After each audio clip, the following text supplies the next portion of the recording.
So yan mga kaibigan, meron lang po akong gustong-gustong i-share sa inyo. Hello mga kasari, katindera.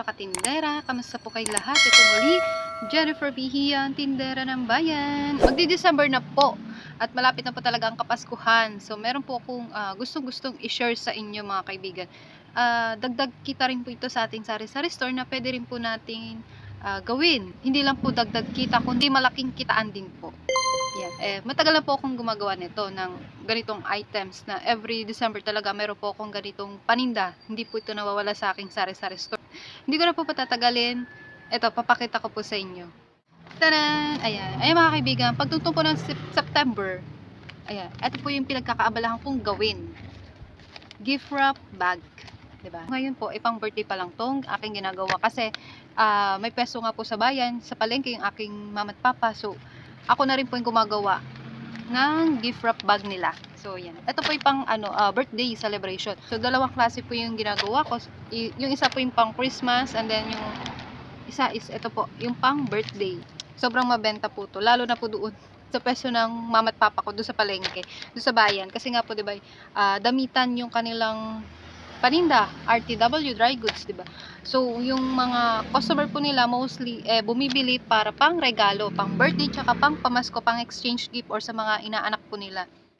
So, yan. Ipapakita ko rin po sa inyo kung paano gawin yung gift wrap bag, step by step. Keep on watching! Ayan mga kaibigan, ito po yung ating mga kailangan. So, gift wrapper, 50 pesos for 10 pieces po.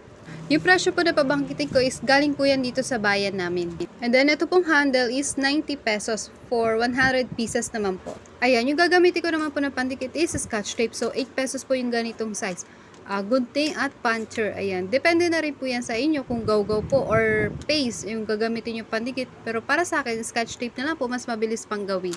Ayan, ito po isang malaki na to. Isahatin ko po to sa gitna kasi medium size lang po yung gagawin kong gift wrap bag. Ayan, tupiin na po natin dito sa bandang to. And then, tupiin din po natin dito sa bandang itaas. Kaya din po pala mas pinili ko yung scotch tape kesa paste po is para hindi na po makalat. Tsaka, hindi ko na rin aantay na patuyuin pa bago ko ulit i-fold. Kasi kapag finold ko po na basa pa yung paste is magdidikit-dikit na po. Masisira yung wrapper. And then, i-fold na po natin to ng pa-triangle. Both sides po. And then, make sure lang din po na pantay yung ating pagkaka-fold para hindi po tabingi yung kalalabasan ng ating gift wrap bag. And then, tape na po natin to mga kaibigan. Then, fold na po natin itong bandang itaas at butasan na po natin gamit ang puncher.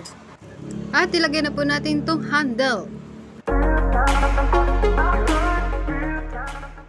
So yan mga kaibigan, tapos na po ang aking gift wrap bag. So napakadali lang mga kaibigan, pandagdag kita at sigurado po ang kita nito lalong-lalo na po magdi-December.